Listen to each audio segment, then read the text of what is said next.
This is really good to be here, everybody. We're going to jump right into it. I want to thank the City Club for this invitation to moderate this great panel right here. We're in it. It's more than a game, the role sports play in our democracy. And like I said, I'm excited to have this opportunity to be here right now talking to everybody. And we are absolutely good to go. So let's jump right into it as I introduce our guest. Now, back at Garfield High School and even in college, when I wasn't playing sports, I was an announcer. I did announcer and I did play-by-play. So here we go on the play-by-play. First up here, representing your Seattle Seahawks, the Vice President of Diversity, Equity, and Inclusion, Karen Wilkins Mickey. Hey! So far, so good, huh? Thanks, Amari. All right. Representing your Seattle Sounders, Maya Mendoz Ekstrom, the Senior Vice President of Legal and External Affairs. We've got Maya. Maya's coming. Oh, hi. There's Thanks, Maya. okay. Hey, Maya, how are you? I'm wonderful. Hi, Karen. Hi, Maya. All right. Last but not least, but definitely the new kids on the block. Representing the Seattle Kraken, the Vice President of Community Engagement, Mari Horita. Hi, everyone. Hey, look at this. This is the power team right here. You know what I'm saying? I'm like, they told me there's going to be some big time executives in this discussion, and City Club has delivered. We got some big time executives here. How is everybody today? Excellent. Great. Happy Friday. Happy Friday. We're gonna cover a few topics here today, but I think that one of the best ways to start is to kind of throw it out here, and I'm gonna throw this question to everybody, and we'll start in the order of introduction. So we'll start with you, Karen. Really, let me just throw it out there to you. What role does sports play in our democracy? Well, I think that it plays a huge role. I mean, we have the opportunity, we have the platform, we have the privilege and the advantage to really amplify what's important. People are listening to us, people are hearing us, and we have to do that for our organizations, for our country. And I think that we have that responsibility and obligation. So, I mean, it's not about if we should, it's about we will.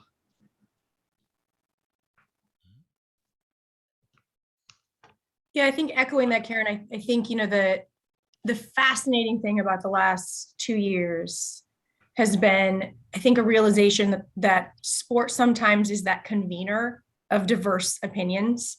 We all root for the same team, and there are a lot of folks who maybe have different experiences in their personal life, different values, come from different backgrounds, but they wear the crest for you and repping the city.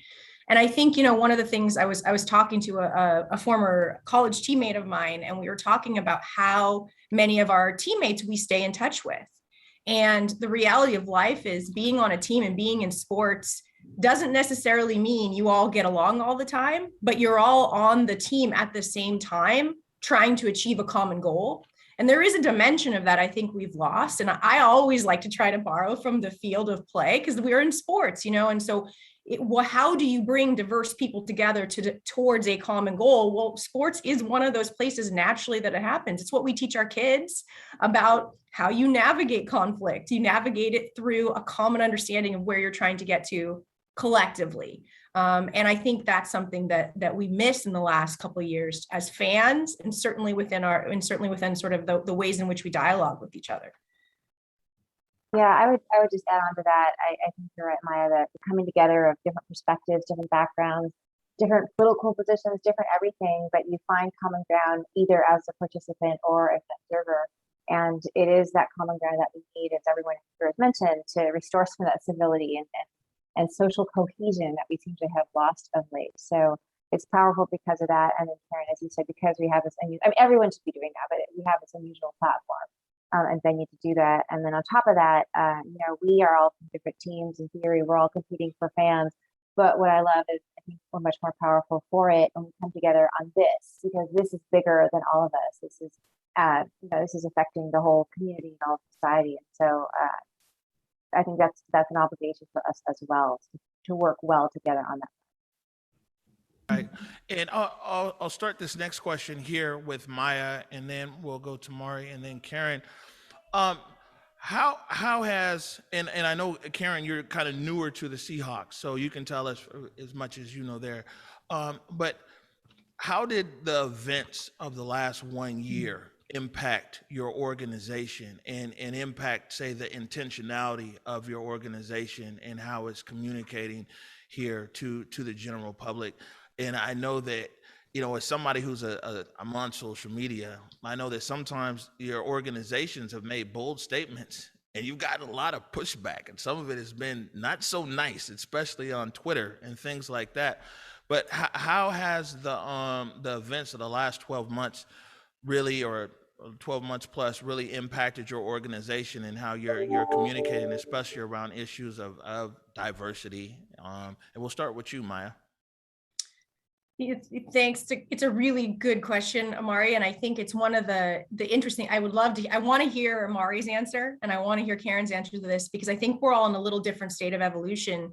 For us, we started an evolution, Sounders FC, maybe I would say 8-9 years ago, of thinking differently about sort of community engagement versus sort of an exercise of output versus impact, right? And so, like, we can be everything to everyone, or we can be really impactful in some ways. And what does it mean when you're talking about impact versus output? And you can show up, we can show up and pop a tent up lots of different places and be present and those sorts, but is that really moving the needle? And so the conversation started slowly and has been going over time, and the last year accelerated that work for us. And I remember the day after sort of everything went down last summer, and I was talking to another colleague in our office, and I just said, I think we just need to listen to our employees. We need to stop and listen and thank our ownership group and Adrian Hanauer and Peter Tomazauer, our president. They were like, okay, well, what do we do? And so we set up a 4-hour, it ended up being about 4 hours listening session for everyone in our entire organization to just share what they were feeling. And there was a lot of tears and there was a lot of pain. And I think what came out of that was the understanding of the immense intelligence, emotional intelligence, social intelligence, impatience, and value that we were not providing to our employees to help use their opportunity inside of Sounders FC to drive change forward. And so that 4 hours then turned into another series of about 10 to 12 hours over the course of the summer last summer, where we sat with about 40 members of our staff from all levels, from the technical side, from the business office, and looked at everything we had been doing in a community space and said, what should it be next? And that group of people inside of our organization developed our social justice framework that we published last August. And that was the opportunity for us as an organization to say, these are the things we want to be held accountable for 365 days of the year. These are the things that are not going to make everybody happy all of the time, because we can't be all things to all people. But these are our values. This is where we're headed. These are the ways we'd like to behave consistently going forward. This is how we will account for ourselves, and we want to be held accountable. And we're not going to measure up all of the time, and that also has to be okay. But it really was an employee-led process. And just by taking a moment to listen and to grieve collectively and to have that conversation and be pushed internally, we accelerated much further along on our evolution than I think we would have without it. And I'm just really thankful that our leadership from the very top, our ownership, gave us the space as an organization to have that moment internally, and to give our employees the chance to be part of that process.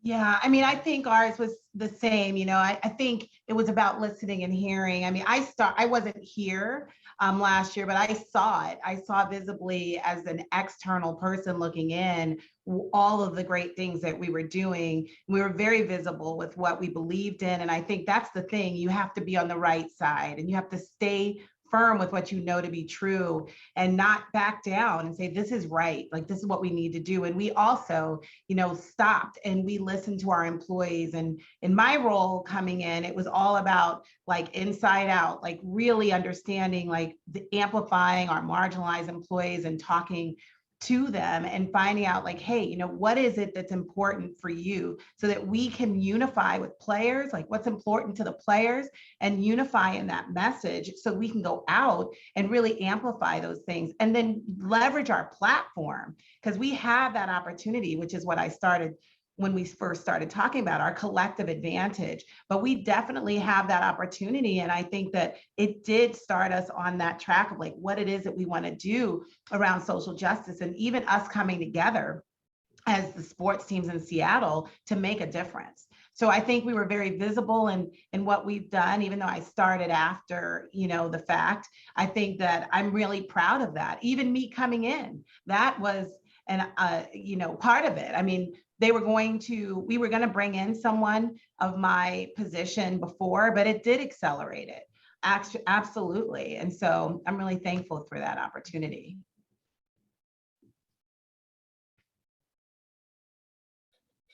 I'm mute. I was like, they wouldn't let me unmute. I'm trying to speak. Yeah, thanks. So Maya pointed out, we're all at different stages in this evolution. I mean, we're about to have our first game and we just got players. So we entered the market at a very different time. And I love the time that we entered the market because as any business, you can't enter the market now and not be thinking about things differently. And so, and Omari, I know you've talked to a couple of my colleagues, but one of the founding principles was to create a new normal for representation in sport. And so we started our team by, I think, okay, we need to, I mean, DEI is a holistic thing. It's internal and external, but you have to start with yourselves. And so right now, our staff, I think, is 25% BIPOC, 43% women. It's the most diverse staff in the NHL. It's probably one of the most diverse staffs in all of professional sports. And it makes a difference because it's not like you have one or two people of color. It's a strong voice and it's a supportive voice. So getting back to your original question of how has the last year changed us, it hasn't changed our direction at all because I think it's these are the conversations, not certainly to that degree that we've been having, but we were founded on an awareness of the need to be different. We were founded on the awareness that there have been many voices excluded from the sport, from sports in general, from opportunities, and we have this opportunity and an obligation to change that. So as Maya said, it certainly accelerated it and it created some space for some conversations that a lot of us have been aware of for a long time, but many people have not. And so those back and forth dialogues are very painful, but an amazing growth opportunity was very powerful for our organization. Right. And Mari, I'll keep this next question. I'll start there with you. And it really has to do with like the commitment around the outreach, so to speak, or engagement or inclusion for these three teams right here. One thing that got my attention with the Kraken, and it was outside of the name and all the variation of jokes around it that we do, but and that sharp logo, by the way, which is really dope. I was like, whoa, was that again, it was like, okay, well, man, here they are talking about Soul on Ice. I never knew about that, the documentary about Black hockey players and everything else until the Kraken made awareness around it. And you got, young Black girls wanting to play hockey and engagement as much as you could previously, like through COVID and everything else. And so that did get my attention. This Black guy from the CD. I used to go to T-Bird games when I was young. That was something to do, you know what I'm saying? But I hadn't really been in hockey at all. But I saw that your approach in it was like, okay, well, man, how can we communicate or engage with Black people? I'm sure other people too, but in the Black community. And it cut through. My question to you and to all three of you, and we can start with you and then go to Karen, and then go to Maya, is how much of that is your commitment, though, and how much of it is like, because I'm a marketer. Somebody came to me, was like, yeah, we want to do something. I'd be like, okay, you should do this for some Black folks, pull them in, X, Y, and Z, everything else. And how much of that is like, this is our commitment. We really want to pull in this community. We want these people to be engaged in part of part and parcel of our games and part and parcel of being fans? Yeah, thank you. And great question, because I think you started off when I was talking about the difference between output and impact. And you know, a lot of sports community engagement, which is a very loosely thrown around term, is marketing driven, and ours really is not. Ours is much more focused on the social impact piece. So when I got here in January 2019 and talked to Todd, and you know, we had 7 people here, and one of his priorities is we really have to include and engage this whole community. And so, you know, I need to help figure out how to do that. I'm not a marketer. I come from the social impact and the legal background. And so we did some outreaches in different communities. And it was March of 2020. We brought the Black Hockey History Truck, which is a co-production between the NHL and a history organization. You know, we paid for it to come out to Seattle for 4 days. We didn't have a team. We didn't have anything. We didn't have an arena to put it out, which most people did. So we started a dam to Seattle Center to a Northgate Elementary. And there's one other place that we brought it to, but down in Highland. And we started at NAM, and we've had a luncheon for about 30 Black leaders to come and talk about hockey. And we Kwame Mason, who's the author of Soul on Ice, the producer of Soul on Ice, flew out here. And I remember this because it was like March 4th of 2020. It was like on the very last truck stop, and then they cut the truck off. And we were saying, this is commitment. These people flew into Seattle from New York, because at the time, you know, COVID started here, and everyone's like, oh my God, Seattle. But it was one of the last public gatherings we were allowed to have at NAM. And Kwame spoke, some of our employees spoke, and he shared the history of the Black population in hockey, which is so unknown. And we gave out these little postcards framed to all the attendees that showed the Black Hockey League. And yesterday, full circle, we had our first Wonder Foundation board meeting. The chair of my board is Richard Jones, who you may know, a Black federal judge. And so we were talking about going around the circle, asking our board members why they were there, why they chose to spend time with our foundation. And he pulled out that postcard frame. He said, I didn't even know Black people played hockey. I'd never seen a Black person playing hockey until I showed up at that event you guys held last year. He gave these out, and you know, now he's paying attention to it. But it kind of opened this whole mind for him, and he said, you know, we should be able to do this. There should be greater representation, and since that is our focus, that's our focus of the foundation. He's excited to join on. So long way of answering the question. It's not about marketing. I mean, marketing then comes into it to support it, because, you know, the more you get it out, but it's driven by trying to make an impact and trying to make a change of who the game is for. And because we're new, we have the rare opportunity of building a new hockey culture that really, really reflects everybody. I'll jump in, Amari. I'll echo that. I think, you know, I didn't know those things too, either, Mari. And I think, you know, it's been so fun to watch the evolution of the Crack and how you've chosen to introduce yourself to market in that way. An assumption that if you're white and you like hockey already, we got you, which is an okay thing, but it's novel. And I think, you know, we have a very different sort of assumption. Oh, MLS is not doing enough for the Latino market. Everybody who's Latino loves soccer, and we're not doing enough. And we stop there. We just stop there. We like that, you know, and it's a marketing exercise. And, you know, it's an interesting thing when you start to sort of unpack some of the ways in which we've approached solutioning towards, well, what is it we're trying to do here, right? And it's to make soccer not just, we don't need to make you a soccer fan. We need to make you a fan of Sounders FC. Well, how do you do that?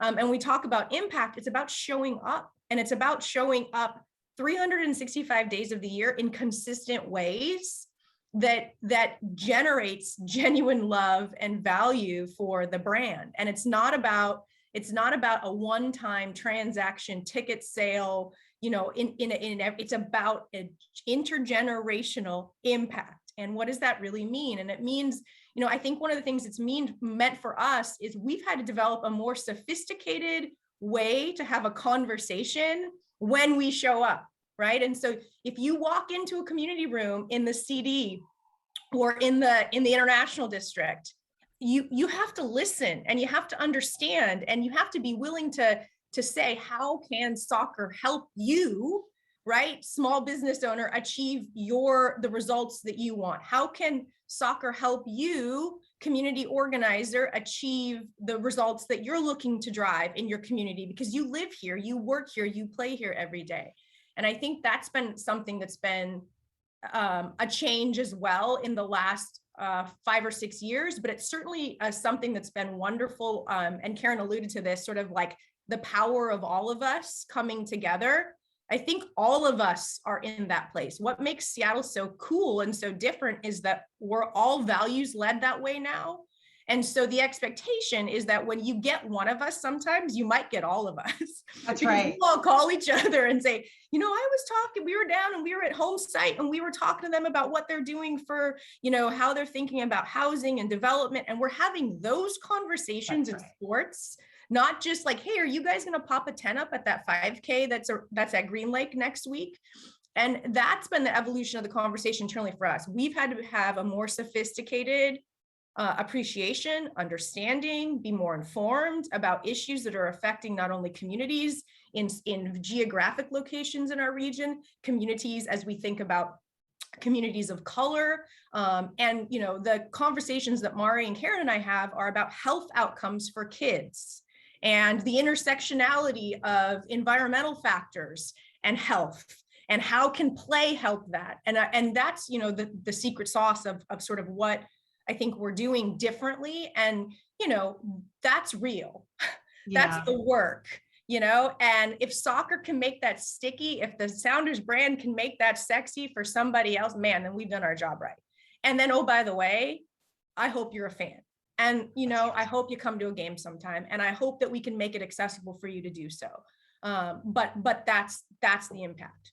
Yeah, and you know, when Mari, you talked about like, you know, who's going to play hockey, right? Like, how do you get Black and brown communities interested in hockey? I love that the Kraken came in strong and going to the youth and allowing the arena to be open for all and getting youth involved in it, just like with football. So we have women's flag football. Like, how cool is that? You know, I mean, just going after things more intentionally and doing things differently.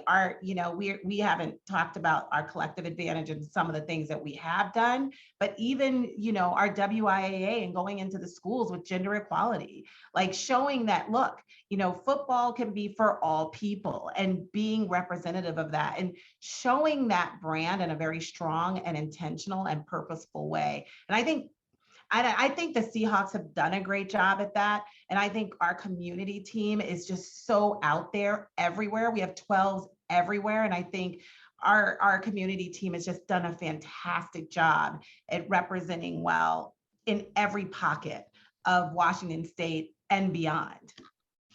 Can I just add, Amari, I'm sorry, but you asked, you know, the marketing versus are you really serious?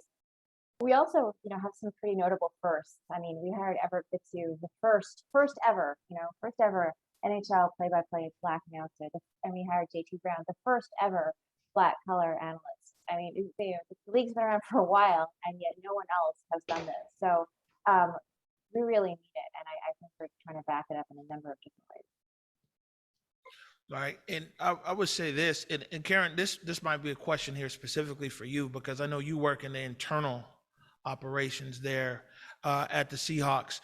A few weeks ago, I was there, maybe it's like 2 months now, the Youth Achievement Center, which is down there in South Seattle. They're trying to put together a creative justice, community passageways, King County Council member Gurmai Zahalai.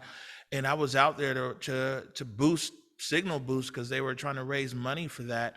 And, you know, the Seahawks had a very visible appearance there. We saw a blitz, and it turns out that blitz can do the electric slide better than council member Zahalai, go figure. And the cheerleaders and they donated, I think it was like $30,000 or something like that. It was very visible. But then as the night came to a close, which was not broadcast, not talked about, it didn't really come out until days later, is that Bobby Wagner actually ended up making a donation. I believe they put it over the top. And how important is somebody like you internally in these conversations internally, especially, I'll just say this in perspective, somebody who's from Seattle, for Black athletes here as a kid, when the Central District, we had a Black community, it was like 80% Black, if not more. And now, it's very spread out. It's very, because of that, it's very difficult to keep your, hands on things and everything else. One, maybe you can give some insight into the challenges that you face there in this city and its changing demographics in the Seahawks team, where you got a lot of, especially Black players there on that team in this city that is getting less and less Black. But then also the role that you might play there as well is when you're talking about engagement with players in community.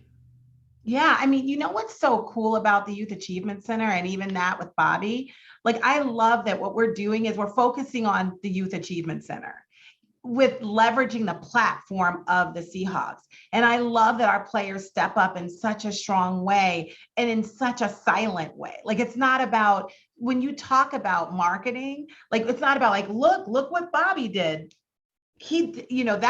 That's what Bobby did, but it wasn't about the Seahawks. It wasn't about, it's this, because it's keeping it focused on what's important, which is the Youth Achievement Center and providing housing for homeless youth. Like, that is phenomenal what they're doing. And then how we can leverage our platform to do that and promote them is what the goal is, right? And so I would say internally, what is the challenge? Well, it's kind of funny because it's such an opportunity, right? I don't look at it as a hard thing. Because what I'm doing is so right. And it's bringing that visibility and bringing those opportunities of what we can do even better than we've done it before. And really tying our message of what do the players really believe in so that we can support that too and be unified in our messaging, right? So that it's not like this player does this and this player does that. It's like, look, we want to know, we have a players fund for that purpose so that we can support the things that are important to the players, but also go deep and drive those strong relationships, like with the Youth Achievement Center, like with the Black Futures Co-op Fund, like the Players Equality and Justice, like, trying to make sure that we're just being really intentional, like InvestEd with creating digital equipment for our youth who did not have access, like being part of that.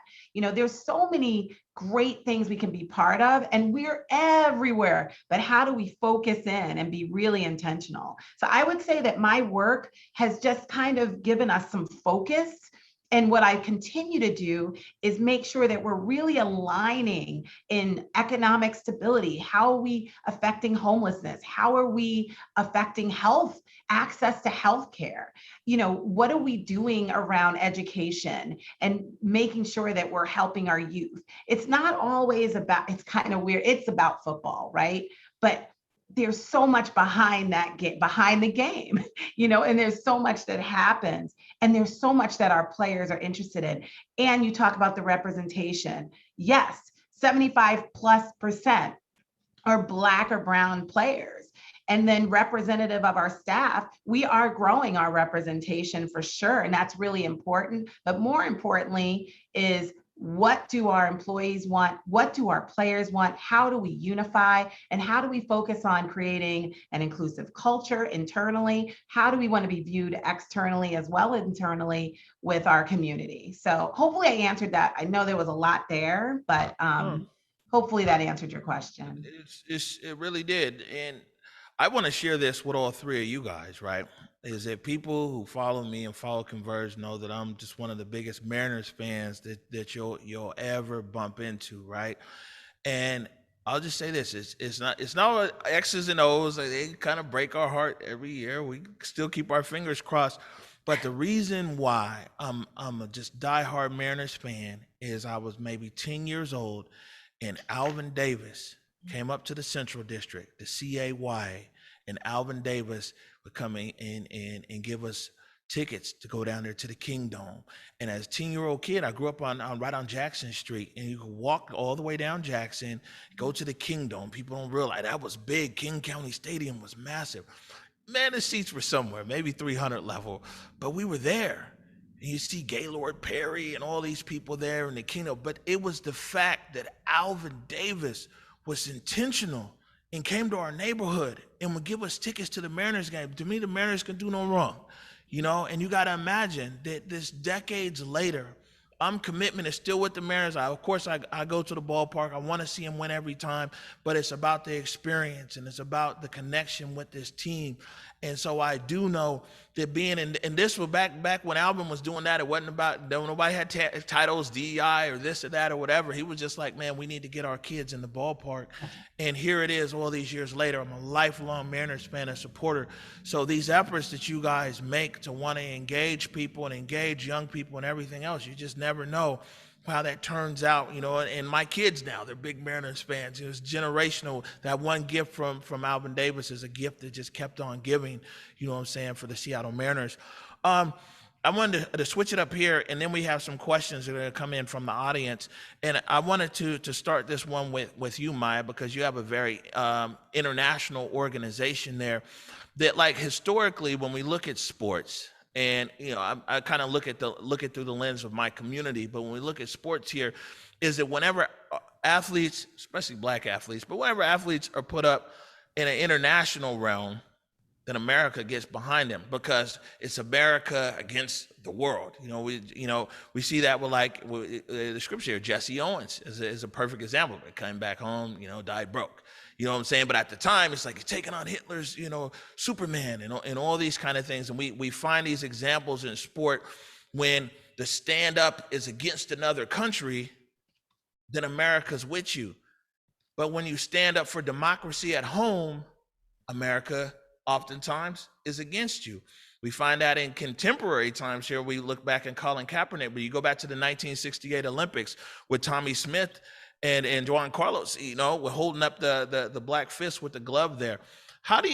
What are some of the dynamics do you think that play into that in sports in America, where, if, especially when it's against an international opponent, everybody's with you, but if you speak up as an athlete at home, a lot of times you get a lot of heat. Now, clearly George Floyd has changed the way that organizations and even people look at that, but what are your thoughts around that? And we'll go with you, and then Amari, and then Karen.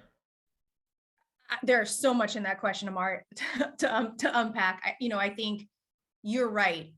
My sport in particular that I'm representing here today is inherently international. It's played in every corner of the world.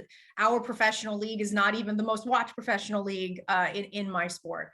There are interdimensions of race and culture when you start talking about Black men who come from Colombia, who are on my team, who are not American, or on our team, sorry, but on the team that I represent here today, Black men from Caribbean islands, right? Caribbean nations who speak French or speak Spanish as their native language. I can tell you that in our locker room last year, there was a lot of conversation and there was a lot of sort of cohesion around when the Black Players Collective in our league formed last summer, which was a group of current and former Black players who came together and brought the MLS Players Association and brought the MLS to heel to say, no, we're going to make change together in our league. Racism is rampant in our sport internationally. We see this in England a lot.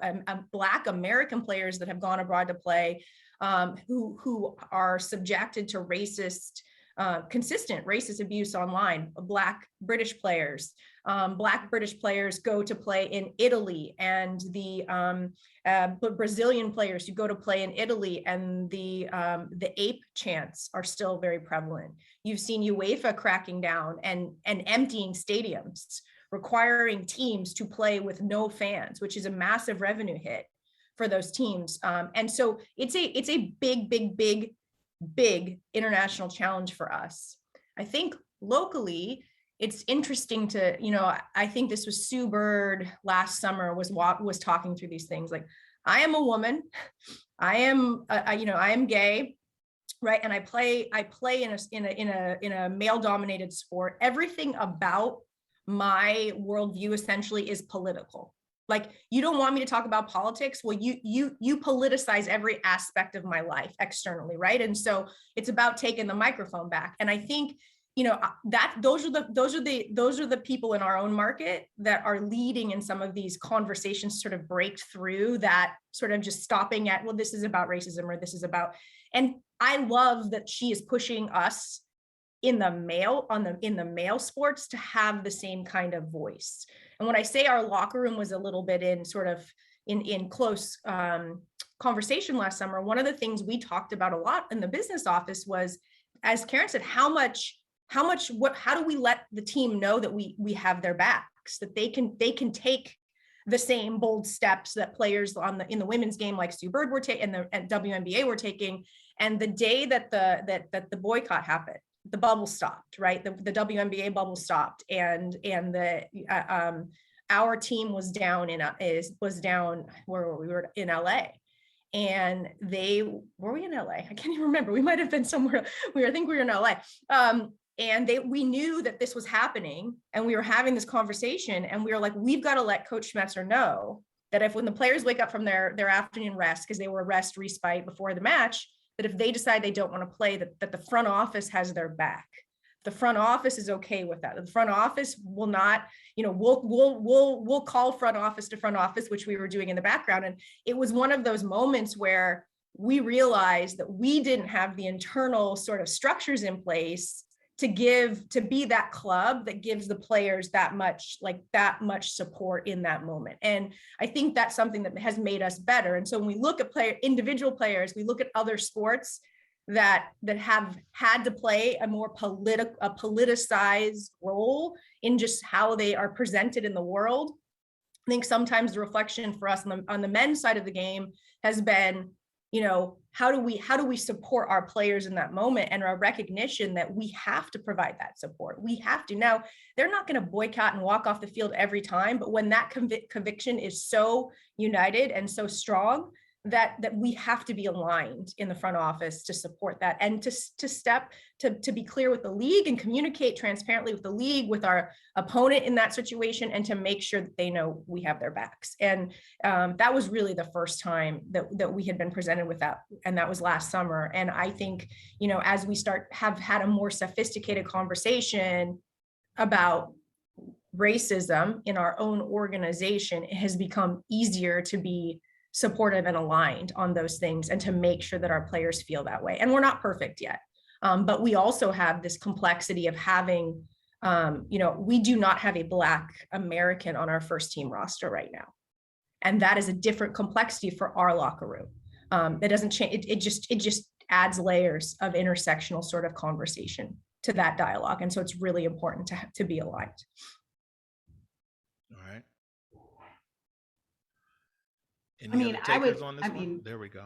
Maya, basically summed it up, but for our team, we're so visible. Our players with our "We Want Justice," shirts, with the cause for cleats, with the helmets and the names on the helmets. We are so visible. And I just think, if we support our players, we also have an amazing coach and a coach that's passionate and compassionate, that has empathy, and that stopped practice to talk about, the feelings of the players. That's really important. Those are the things people don't see, but able to have a press conference about it, how important it is, and to just not ignore it, but to say, yeah, this is happening and it's real, and we need to pay attention to it and do what's right. That's what I'm saying.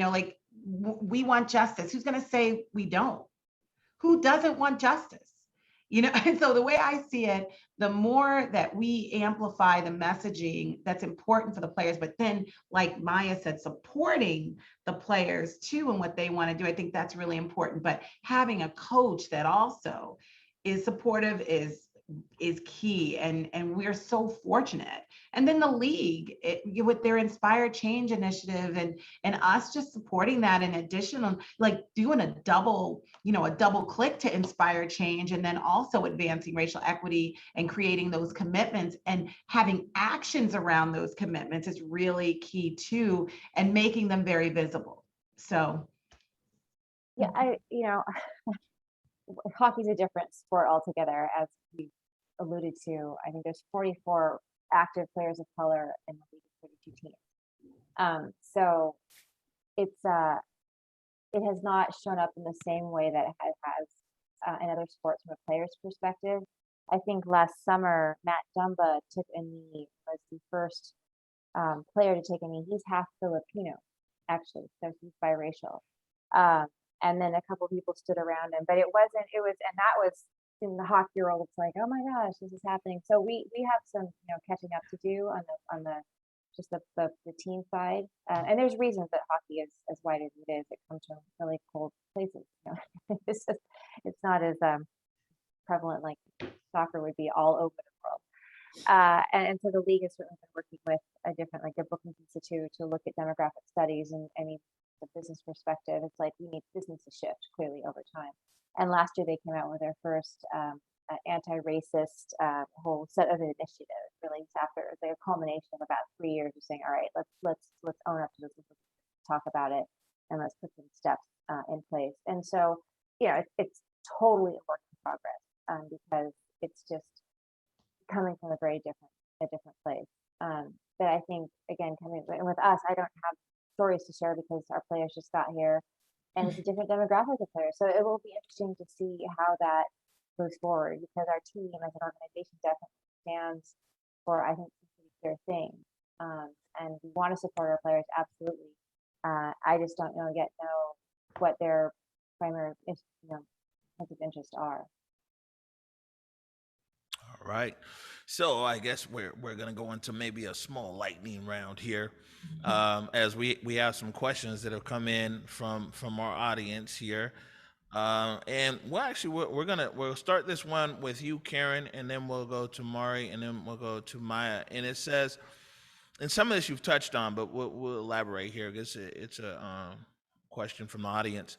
What is the difference between your approach to changing your team culture internally versus changing the culture with your fans? Ooh. Wow, that's a tough one, because you can only do so much with your fans, right? I mean, we can work on our culture internally and drive like different initiatives, but your fans are going to be your fans. Here's the one thing I will say though, as a culture that believes in social justice, racial equity, diversity, equity, and inclusion, and taking a stand on those things, you're going to have fans that are for you, and you're going to have fans that are against you. Right? I mean, you just are. And I always say that we're not trying to change your beliefs, but we do try to shift your behavior.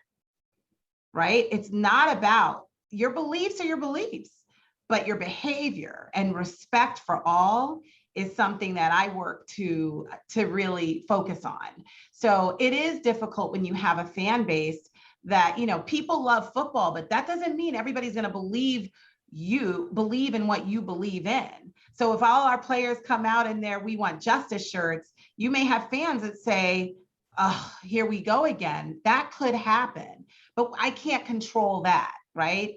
But I can control how you will behave in our home, how you will be represented when you are in our stadium.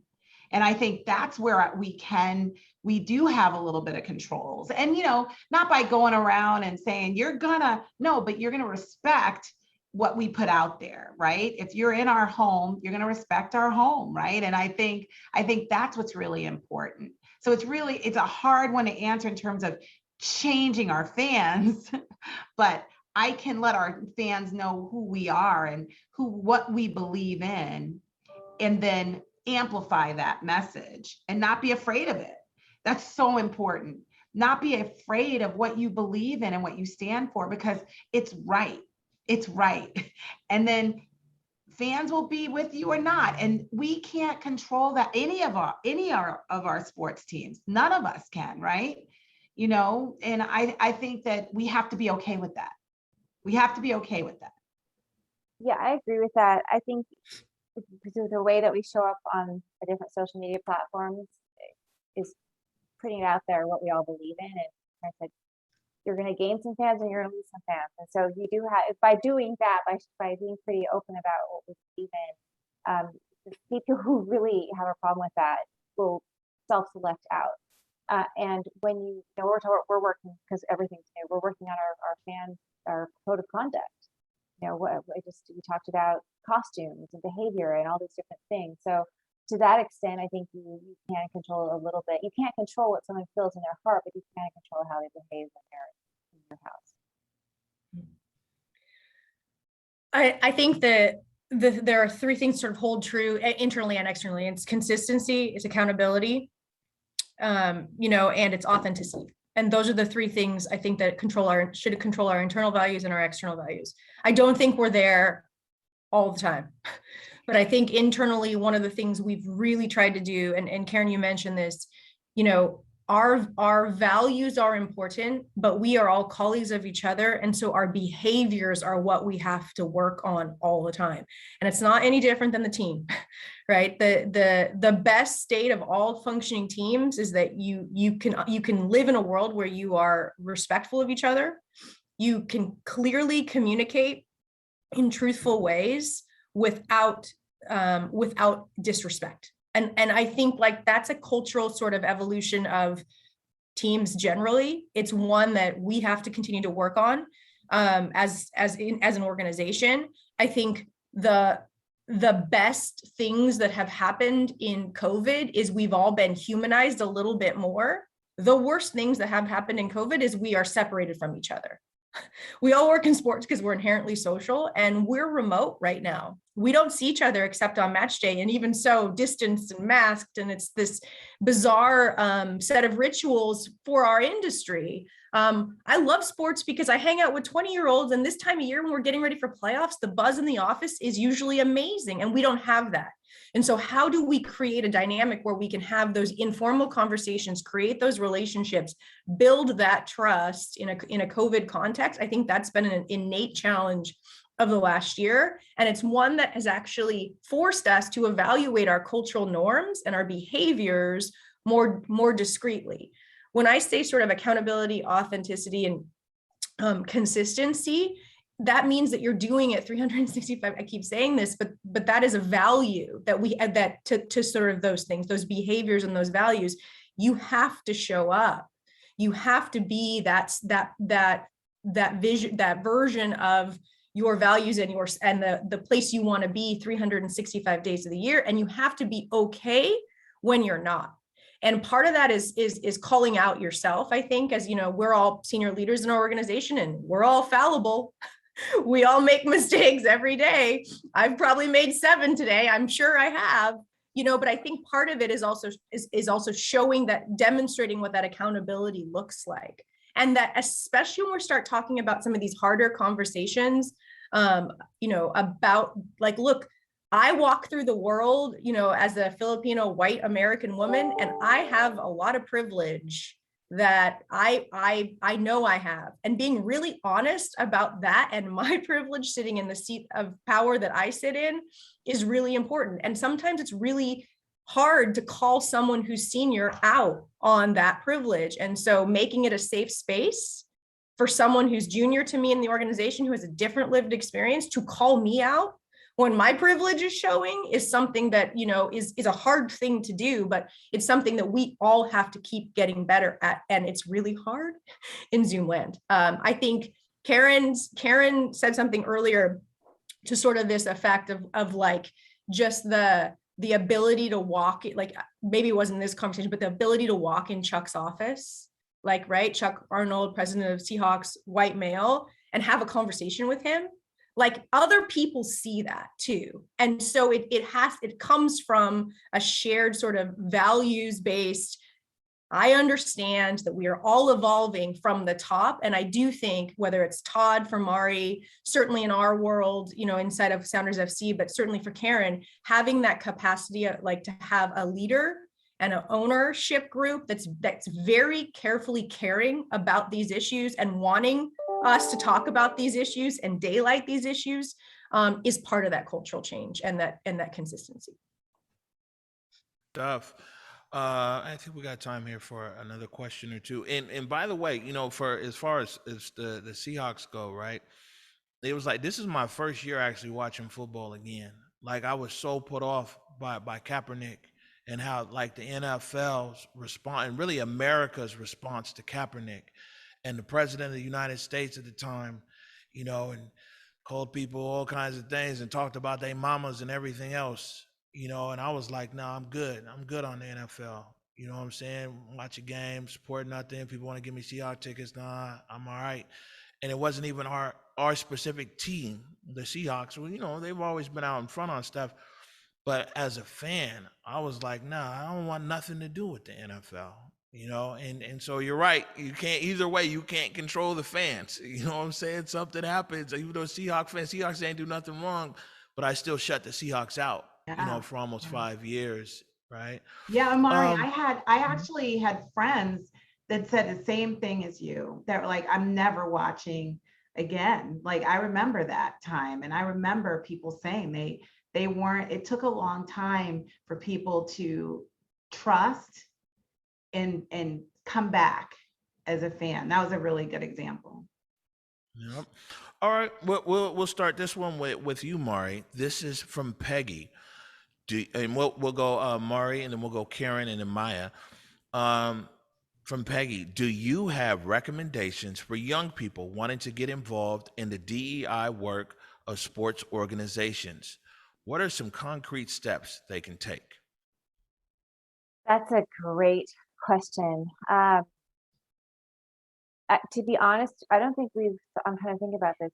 A lot of our DE&I work focuses on young people, and as far as trying to include them into the programming we do or bringing to the arena and getting into conversations. But I guess it depends on what that question means. If it means that, then it means have them call me.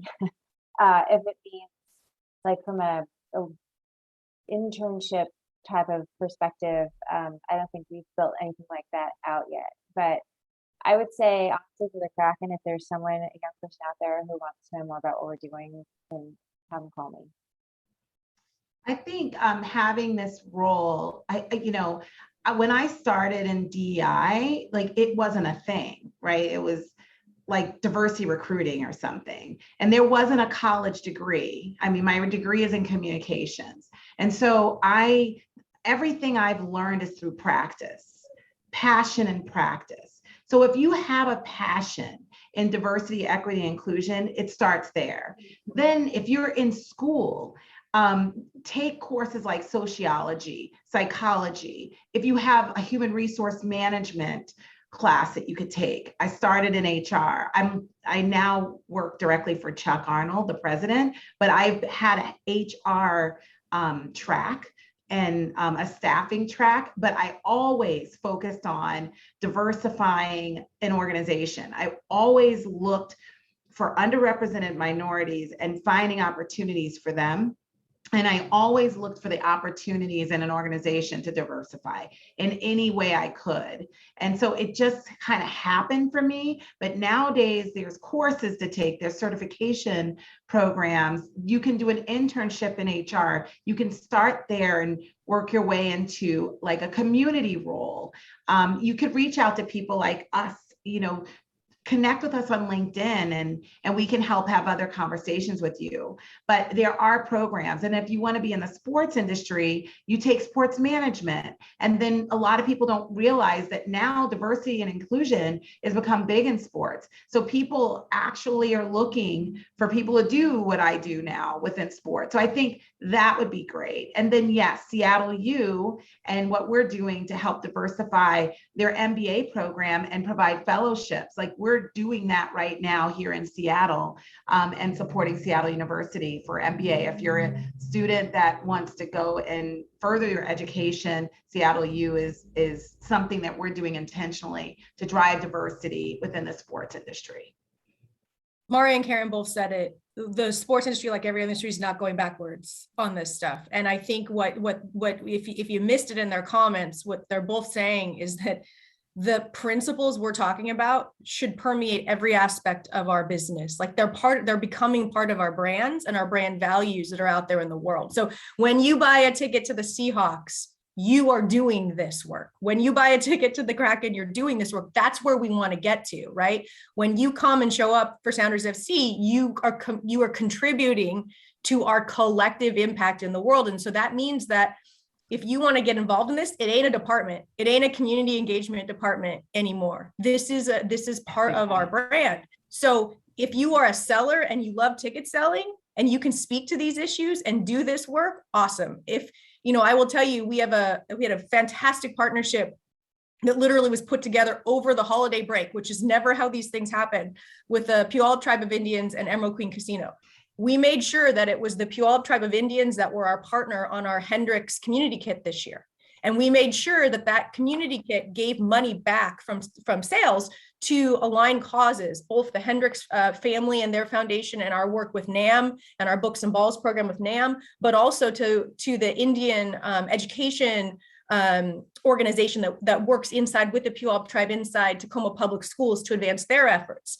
And it was such an intentional part of the partnership that partner is partnerships now, partnership marketers, when you talk to ubiquitous brands out there in the world, they're looking for aligned values-based investments. Climate Pledge Arena exists not because Amazon wanted Amazon on top of a freaking arena. It's because it's aligned around a common set of values. And so DEI, brand values, is exactly where this industry is going on all facets. And it's not just a community department that's shown up at the 5K anymore. And well, let me say this, and we're at the top of the hour.